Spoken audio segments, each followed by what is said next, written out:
Mes chers amis, bonsoir et merci. Merci beaucoup d'être venus si nombreux. Vous avez applaudi Emmanuel Macron qui, en peu de temps comme ça, a accepté et de venir nous voir et de vous répondre à tous autant que possible.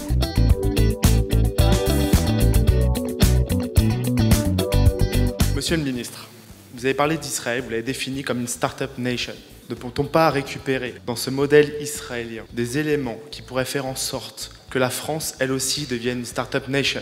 On a en France une vraie inventivité, une vraie créativité. Mais le paradoxe dans lequel nous vivons encore aujourd'hui est cette forme de préférence collective dans laquelle nous nous sommes installés pour la précaution plutôt que le risque.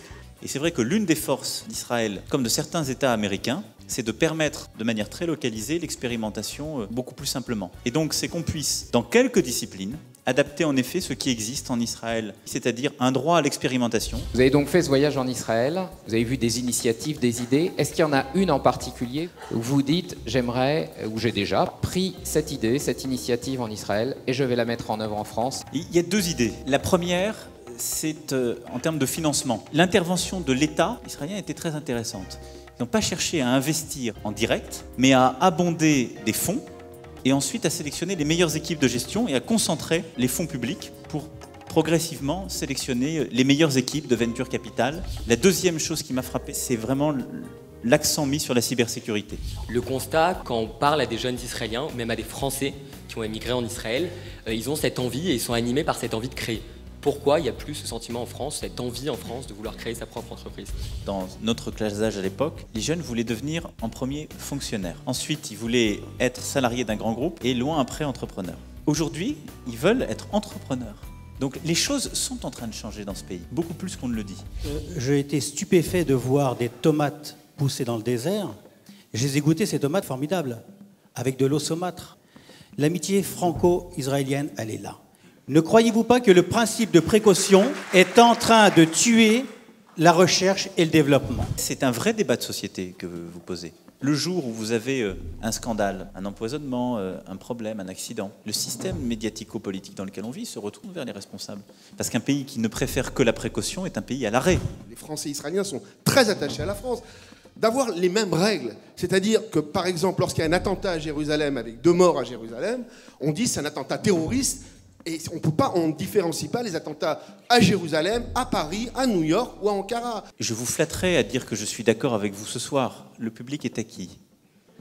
Mais je reconnais, c'est tout à fait vrai, en termes de préférence collective et de valeurs, que nous ne retrouvons pas dans les autres pays cités une proximité comme avec la France. Néanmoins, vous me trouverez toujours à vos côtés pour dire que lorsque une force terroriste, un État menace l'État d'Israël, menace ces valeurs communes que nous avons, la politique française doit se tourner contre lui.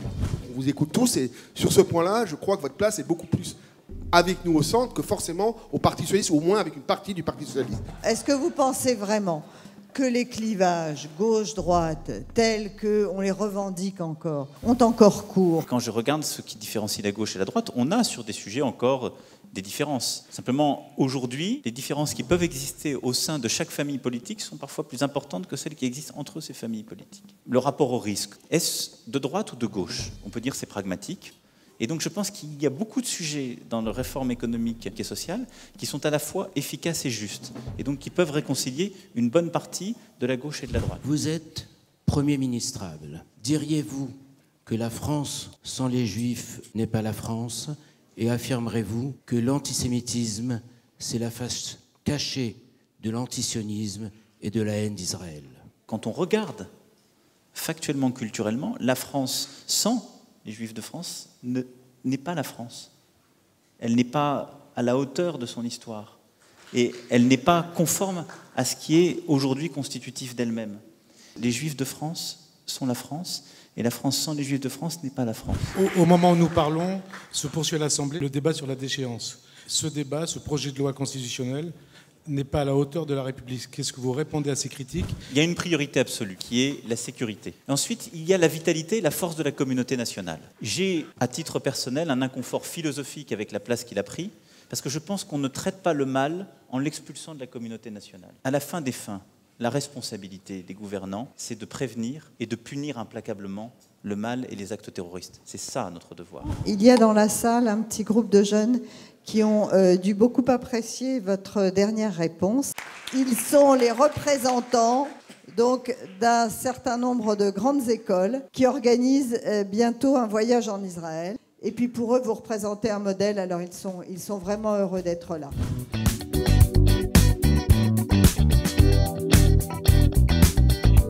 J'étais très heureux moi, d'être ici. On a eu un dialogue extrêmement libre et direct. Et j'étais heureux de retrouver un peu de l'énergie que j'avais sentie en Israël. D'accord. Voilà, et la liberté de ton.